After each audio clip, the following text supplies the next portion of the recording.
So I'm sure you recognize what this is, tofu, but I didn't buy it out of a store. I made it right here in my own kitchen. And the process is a lot easier than you would think. And today, I'm going to show you how to make your own.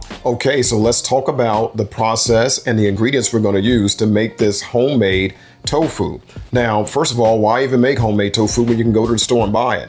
Well, there are a couple of reasons. I used to buy tofu from the grocery store, and I would make sure it was organic so I could skip the chemicals and the pesticides and things like glyphosate that are sprayed on tofu that I don't want to be putting in my body. And then sprouted, because when you sprout a bean, a nut, a seed, or a grain, it lessens the anti-nutrients. So things like phytic acid are minimized, and that's a good thing also. Now, these beans that I'm using are organic. They are not sprouted, but when you make tofu, you want to soak your beans, or at least the method that I use is to soak your beans overnight for about, 24 hours. And when you do that, you're starting that process of lessening the anti-nutrients. So again, if you're someone that's comfortable with buying tofu out of the grocery store, if it's organic or sprouted or whatever you prefer, then great. But for those of you who want an alternative, this is a way to do it. Now, I do have videos here showing soy-free alternatives to tofu. I've made tofu using mung beans and pumpkin seeds, both of which are here. I'll also put those in the description below, so if you want to check those out, you can. So today we're making homemade tofu using just 2 ingredients, which are organic soybeans and then lemon juice as our coagulant. I'll talk more about the lemon juice and other options a little bit later. But for now, let's start putting it together. Okay, so now I've drained my beans. I'm going to get them in the blender with some fresh water, get them blended up, and then we're going to take and strain them to create our soy milk and then go from there. So I suggest a high-powered blender to make any kind of plant milk, and that's essentially what we're doing here. So you want to have a nice, smooth result with fine pulp. Okay, so now I've got the beans blended here. I've got my soy milk created. Now, what you could do is use a cheesecloth and a colander here and take a colander and layer it with a cheesecloth and pour it through and gather your sides. But that gets really messy and awkward, and it's a little difficult to manipulate everything. So the easier way is to do what I do and just get a nut milk bag. Now, I ordered some organic nut milk bags online. I think a couple of these was about $10 or so. And what I'm going to do is just take it and put the handle on the handle of the pot, and then I'm going to pour my soy milk through here. Now, let's talk about the pot that I'm using also, because there's a particular type of pot you want, and that's one with a thick bottom. Some pots you get, some of the less expensive ones, are really lightweight and the bottom's really thin. And when that's the case, when you heat it up, it can be difficult to keep the bottom of the beans from scorching. And so you got to really be on top of it. And it's kind of difficult to do. So if you have a thicker layered pot, a bottom that's thicker layered, that's what you want to use. That's what I have here. All right, so now we're going to pour our soy milk here and then strain it. All right, so I poured as much as I could out of there, but there's still a little bit of pulp left in here. So what I'm going to do is add some water, just a little water, and mix it up a little bit so I can get the remainder of this into the bag as well. Now, depending on the size of your nut milk bag, you may need to get this done in 2 batches, or just squeeze enough water out until you can fit the remainder of your soy milk in the bag and finish straining the milk. All right, so now I've drained this really well, and I've gotten it to where most of the water is out. And now I just want to kind of open the bag here and show you the consistency of it. So you can see here, this is nice and dry. There's not a lot of water in that at all. And this is exactly how you want it to be. Now, as far as utilizing the pulp, typically what I do, every once in a while I'll throw it into a bean soup or something like that and cook it. But most of the time I would just make soy burgers with this. I just take it and add the onion, et cetera, the breadcrumbs and that kind of thing, and make like a soy burger. All right, so we're going to move this aside and we're going to start heating our soy milk here. Okay, so now we're going to start getting our soy milk heated here. So what I'm doing here is cooking the soy milk on a low temperature while continuously scraping the bottom of the pot to prevent scorching. I also want to mention that raw soya milk is not considered safe to consume, so this step is necessary even if you're just making homemade soy milk. Okay, so I've got my soy milk heated. I've removed it from the heat source. Now I'm going to take my lemon juice and add it to my water and mix it around a bit. And now I'm going to add this to my soy milk, and this is what's going to make it curdle. And we're going to have Gonna have the reaction we want here. Now, once I have the lemon juice added, I'm just giving it a mix to get the lemon juice incorporated. Then it's time to set it aside to finish curdling. Okay, so now while we're waiting for our tofu to finish curdling, let's talk about the methods that we can use to press the curds into a nice block of tofu. Now you have different options here. If you saw my mung fu video, or if you saw my pumpkin seed tofu videos, and you've seen this before, but for those of you who haven't, I just want to go over the different methods you can use. Some very inexpensive, like this, that utilizes things you already have in your kitchen probably. A strainer, a large bowl to put under your strainer, and then a bowl that you're going to use to put some water in and make it weighted, excuse me, so that when you take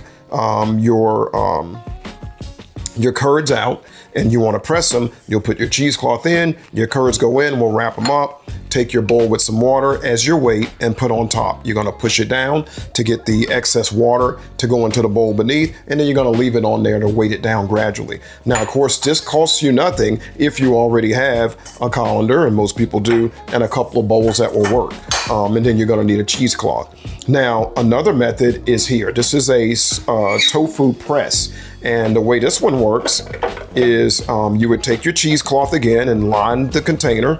You're going to put your curds in, fold it over neatly, and then you're going to take this press, and this is a little lever. You're going to put it in here, and it's going to press against the curds, and then you're going to spin this, and when you do, that lever goes down, and it starts to press out the excess water. We have little holes here where we can drain the water, press it again, drain the water, and then put it in the refrigerator overnight. Same thing you would do here. You would press it down with the bowl and then put it in the refrigerator overnight and let the excess water slowly exude out.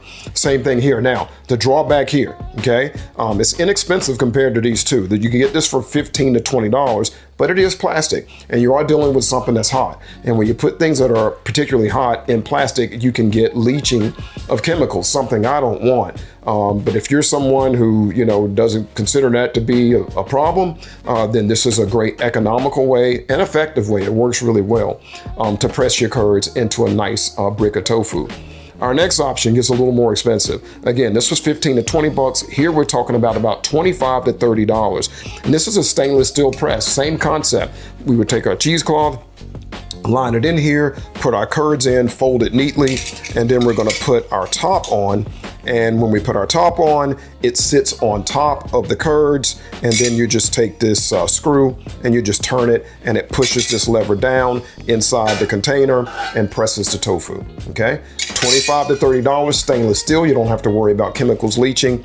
You gotta spend a little more money than you do here, but it's a little more effective without the chemicals. All right, and then our last option is here, and this is a tofu press. Now this is very heavy. This is a weight, which is what you want. Same process, cheesecloth in, curds in, fold it up. Now you're putting this very heavy weight on there to press it down. You'll push down, let that water exude out of the holes that you see here and underneath. You're gonna press it really well and then put it in the refrigerator overnight.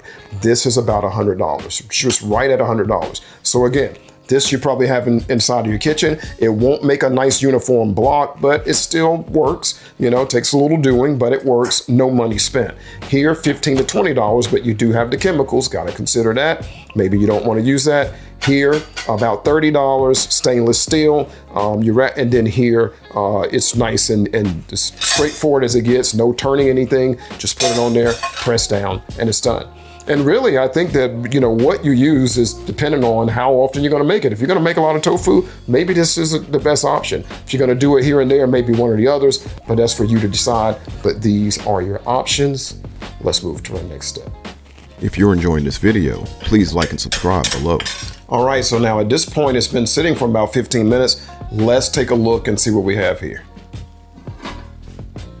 So at this point, you want to avoid mixing or breaking up the curds as much as possible while transferring them to your press. And once you have all of the curds transferred, it's time to fold over your cheesecloth and add the weight on top. Now this step will change slightly depending on which pressing method you use. Initially, as you press, lots of the liquid will collect. You can save this liquid and use it to make soups or pancakes or to replace water or broth in other recipes. Okay, so now I've got the tofu pressed and got a lot of the water out. The next thing is to put it in the refrigerator overnight, and it'll slowly drain some more. I'll probably take the water out of this plate just one more time and then replace it here, put it in the refrigerator, and we'll see what we have tomorrow. Okay, so now I've had my tofu sitting overnight in the fridge, and as you can see, it's exuded more liquid, which is what we want. We want to get as much liquid as we can out of it. Now it's just a matter of getting it from our press onto our board to take a look at what we have.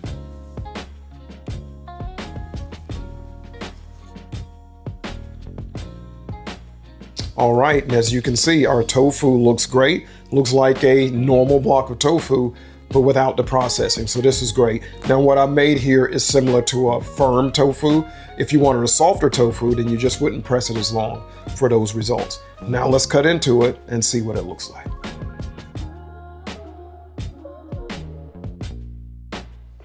All right, so as you can see, this looks great. Homemade tofu, not very difficult, and you can use this for scramble or sandwiches or anything that you would normally use tofu for.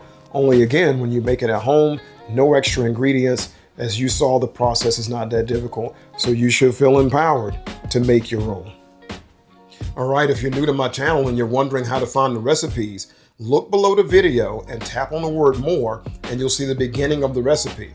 Tap on the word more a second time and you'll see the full recipe, and then you can begin to make your own. Thanks for watching.